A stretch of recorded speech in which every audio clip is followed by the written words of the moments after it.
Top of the morning, everyone. Have you ever had a day that's just so amazing that you probably need to tell the whole world about it? Well, that's the kind of day me and Max had Saturday there. We had such an amazing day that, well, we just feel like we need to share it with the whole wide world.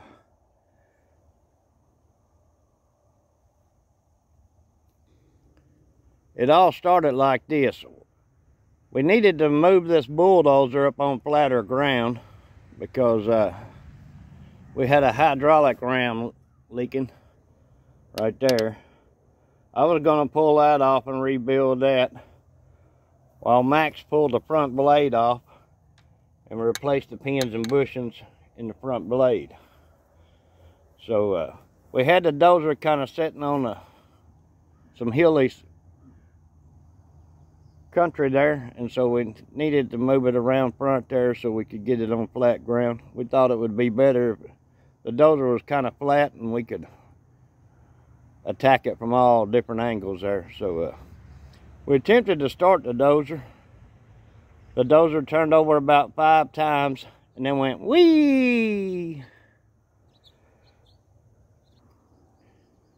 And so right there is where our amazing day begun there. I had just rebuilt that starter, and I'm no great engineer or nothing, but I knew the shaft on that starter had broke. Max, on the other hand, thought we'd broke some teeth on the flywheel, and that's why it was turning over but not starting. So I got scratching my head, and Max started wagging his tail. This dozer always starts really easy. I mean, like, when the motor spins over one time, it fires up. So we thought, well, maybe we're out of fuel. That's why the little motor didn't fire up to begin with. So these fuel filters have a little plastic thing on the bottom there where you can drain the water off of them. So I unturned that a little bit and caught it in my little Folgers cup there. And then I tightened it back up and I broke off the little plastic cap there. It was at that point that I realized this dozer does not have a fuel shutoff on it anywhere. So whatever fuel was in the tank was definitely going to gravitate to the filter and end up on the ground. So had to do a quick 50-yard dash and go get me some buckets and catch all the fuel before it hit the ground. Once we had the dozer completely out of fuel there, I decided to humor Max, and I took off the inspection plate right there, and I turned the motor over by hand there and made sure all the teeth on the flywheel was good. And they were. So Max was wrong. It wasn't the flywheel. So I went ahead and I pulled the starter off again to take it back to the man that rebuilt it, to tell him that, you know, somehow, I don't know how I did it, but I guess I broke the shaft on the starter. So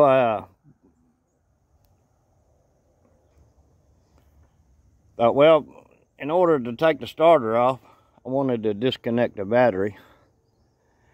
Now I know all of y'all think that all wasps are the same, but I'm telling you, there's different types of wasp in the world. There's Harry the homeowner. I seen Harry the homeowner. He was flying around up there. He was happy and content.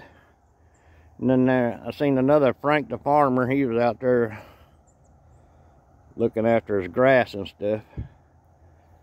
And the third really type of wasp is Bob the Builder. And when I popped that battery box open there were 20 Bob the Builders building Fun City in my battery box. So when I slung that open, they know they'd got caught. They didn't have no building permit to build in there. And so they knew they were busted. So 20 wasps come and tried to attack me. So the race was on again. I finally convinced the wasp to go build somewhere else, and I got my battery disconnected. And then I went ahead and took my starter off, and I was going to run it up there Monday and have them replace the shaft on it. I had a car battery and a set of jumper cables in the garage there, so I thought, well, I'll go ahead and test it before I take it up there. And so I tested the starter, and it tested good. It was doing everything I needed it to do. So the starter was not the issue after all. So I put the starter back on the dozer. I turned the battery switch back on, and the starter started running without me pushing the start button. So I thought, well, I've definitely got the, and I had just put this new push to start button on the dozer. I thought, well, I got something wrong on that. So took the wires off the push to start button off, turned the switch back on again. The starter motor's turning over again.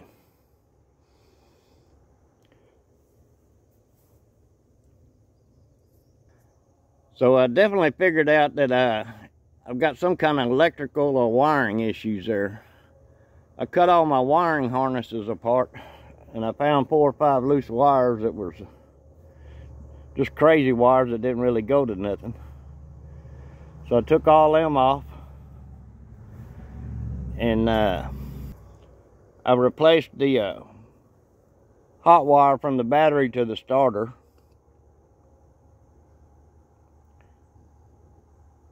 Turned the switch back on. Everything done it like it's supposed to do. It's nice and quiet.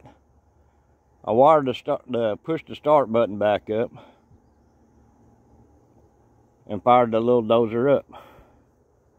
But looking back over life there, I can say most of my starter problems and issues have either been with the battery.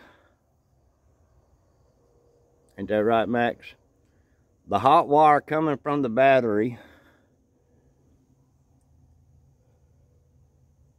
over to the solenoid or the starter, or it's been in the starter solenoid. I've probably rebuilt 4 or 5 starters in my life. I probably really didn't need to rebuild.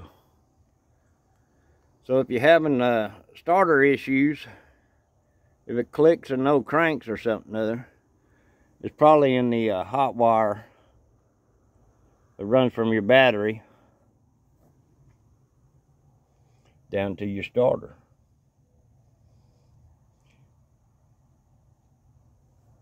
Well, that was our amazing Saturday. Now, if you've ever had an amazing day like me and Max have there, leave it in the comments below. We'd like to hear about it.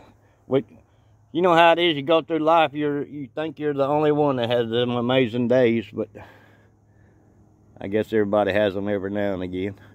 Y'all, thanks for watching. We just wanted to share our amazing day with y'all. Y'all can see we did get the hydraulic ram rebuilt, and Max did pull that pin, put a new pin and bushings in that front blade. We'll try to have a recap of that coming out soon there. Thanks for watching. Y'all stay safe. Having a great and an amazing day. Say bye, Max.